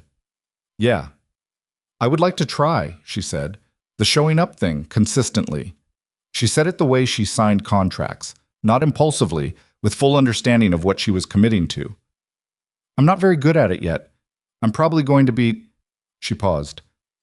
"I have a lot of habits that are optimized for being alone. They're going to interfere." "I know," he said. "I have some of those too." "You're better at this than I am." "I had a teacher," he said. "She's 9. She doesn't accept excuses." Evelyn looked toward the living room, where the top of Haley's head was visible above the couch back, and something happened in her face that he'd been watching happen gradually over months. The opening of it, the thing she'd kept managed and controlled, slowly deciding it didn't need to be managed anymore. "She's extraordinary," she said. Not the polished version, the real one. Yeah, he said. She gets that from her mother. She gets some of it from you. He looked at the dish towel in his hand. Maybe some of it. From the couch, without looking up from her book. I can hear you talking about me. We know, Logan said. You can keep going, Haley said. I don't mind. I'm on a good part. Evelyn pressed her lips together against something. Logan watched her lose the battle with it, and the result was the real version of the thing that had been appearing in pieces over months, full and unguarded, and aimed at him in the warm light of a kitchen on Crestfield Avenue. In the months that followed, and this is the part of a story that rarely gets told properly, because it doesn't have the dramatic shape of what came before, because it's made of smaller things, the kind that accumulate without announcing themselves. Logan became Director of Strategic Operations at Ashford Dynamics and built the Veteran Outreach Program from a 2-page proposal into something that, by the end of the first year, had placed 43 veterans and former first responders into roles across the company. Some of them were in security. Some were in logistics, project management, technical operations. One was Warren's new deputy, a former Marine named Adaize, who Warren described as the best hire the department had ever made, and who Logan had found through a network that didn't advertise itself. He ran the program the way he'd run everything that mattered to him, personally, without delegating the parts that required human attention, spending time on the phone with people who were where he'd been, capable of extraordinary things, carrying invisible weight, not sure how to translate what they knew into terms the civilian world could use. He was honest with them about the difficulty of it. He didn't promise them it would be easy. He told them what had worked for him and was clear about what he still hadn't figured out. The work was, he found, the right kind of hard. The kind that asked something real of him and gave something real back. Evelyn was, as she had predicted, not naturally good at the showing up. She worked late by default and had to actively remind herself to close the laptop. She sometimes forgot to eat and then compensated poorly. She had opinions about everything and expressed them, which was occasionally an adjustment. She could be impatient in the particular way of people whose minds moved faster than situations. Not unkind, just ahead, already at the solution while the conversation was still establishing the problem. She showed up anyway. That was the thing. She showed up at the kitchen table for Saturday mornings, and at school pickup twice a month when Logan's schedule ran long, and at Haley's engineering club meeting where she gave a 15-minute talk on practical mechanical systems that the other 9-year-olds received with more enthusiasm than most of her board presentations had generated. She showed up for the bad days, of which there were some. Days when Logan woke up at 3 in the morning from a dream he didn't want to describe and couldn't get back to sleep. Days when the weight of everything he'd carried since Sarah pressed on him, in a way he'd learned to manage but never fully resolved. On those days, she didn't try to fix it, which was the right instinct. She just stayed. He showed up for her bad days too. The ones where the pressure of running a company that had always been her entire identity clashed with the newer and less mapped territory of wanting something outside of it. The days she came home, and she did, gradually, start using that word for the apartment on Crestfield, which was smaller and less intentional than anywhere she'd lived in a decade, and sat at the kitchen table and was just tired in the plain and human way of someone who'd given a lot and needed to stop giving for a while. He made coffee. He didn't require conversation. That was sufficient. Haley turned 10, then 11. She finished the space elevator report and got extra credit, and then started a new one about tidal energy systems. She joined the engineering club and eventually ran it, with the organizational confidence of someone who'd been watching a particular kind of leadership her whole life and had absorbed it. She remained specific about pizza toppings. She continued to treat Captain as a guest rather than an object, a policy that was never formally revisited. The paperwork that made Evelyn legally Haley's parent took 14 months from start to finish, which was not the most difficult thing any of them had been through, but required a particular kind of patience. The bureaucratic, grinding kind that had no tactical solution, that just had to be waited out form by form and appointment by appointment. Haley knew what was happening and treated it with characteristic directness. She asked Evelyn once, early in the process, whether she was sure. Evelyn said yes without hesitating. Haley nodded. Okay, she said. Captain already decided a long time ago, but I wanted to check with you directly. The morning the paperwork finalized, Logan got the notification on his phone at 7:43 while he was standing at the kitchen counter making coffee. He read it twice. He set the phone down. He stood at the counter for a moment, doing nothing in particular. Then Haley came in from her room in her school uniform with her backpack and looked at his face and said, "Did it happen?" "Yes," he said. She put her backpack down and hugged him around the middle, which she still did despite being 11 and increasingly insistent on her own sophistication in other contexts. He put his hand on the back of her head. "Should we call her?" Haley said. "She already knows," he said. "She's the one who called me to check this morning, and I told her you were still asleep." "She called before 7? "She's been up since 5. Haley considered this. "She was nervous." "Yes." "That's actually really sweet," Haley said. "For her." "It is," he agreed. He got a new mop cart, not for Ashford Dynamics. His facilities days were behind him, but because he'd started helping a veterans transition center in the city with their facility management on weekends, which was a thing he'd started doing without thinking of it as a thing, just showing up on Saturday mornings when Haley was at the engineering club, and the building needed what buildings needed. And it turned out that being the person who showed up for a room that needed attention was a particular satisfaction he wasn't ready to give up entirely. He thought sometimes about the version of himself from 14 months in, the man with the gray coveralls and the bad wheel cart and the practiced invisibility, moving through the quiet building at 3 in the morning, thinking about fractions, worksheets, and pizza preferences, and not much else. He didn't think of that man with pity. That man had been doing what the situation required. He'd rebuilt something important in those 14 months, brick by brick, in the silence of a building that asked nothing of him. He just hadn't known what the rebuilt thing was for yet. He knew now. There was an evening, ordinary, unremarkable, a Thursday in February, with sleet against the windows and the heat working harder than usual, when the three of them were at the kitchen table after dinner, and Haley was working on something for school, and Evelyn was reading through a contract, and Logan was going over a proposal for a new veteran placement track, and nobody was saying much of anything. He looked up at some point, no particular reason, just a movement of attention, and saw the table as it was. The scattered papers, the 2 coffee mugs and the glass of milk, Evelyn's reading glasses on her nose, which she'd only recently acknowledged needing and still seemed faintly surprised by every time she put them on. Haley's elbow on the table in a way she'd been asked to fix multiple times and hadn't. Captain in his position at the end of the table, present if not actively contributing. It was not a polished thing. It had the specific texture of an actual life, which is always slightly uneven, always partly improvised, never quite what anyone planned. He thought about the parking garage, the 3 seconds and the mop and the impossible calculation he'd made without knowing he was making it, that there was still something worth stepping forward for, that the part of him he'd been trying to retire still had somewhere to be. He thought about what he'd said to Haley about why someone had to go, because the people on the other side needed someone to come.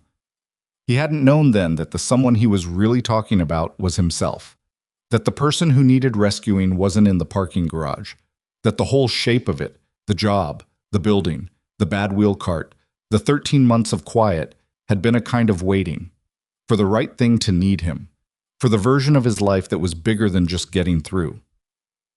Evelyn looked up from her contract and caught him looking at the table and seemed to read something in it. She didn't ask. She went back to her reading. He went back to his proposal.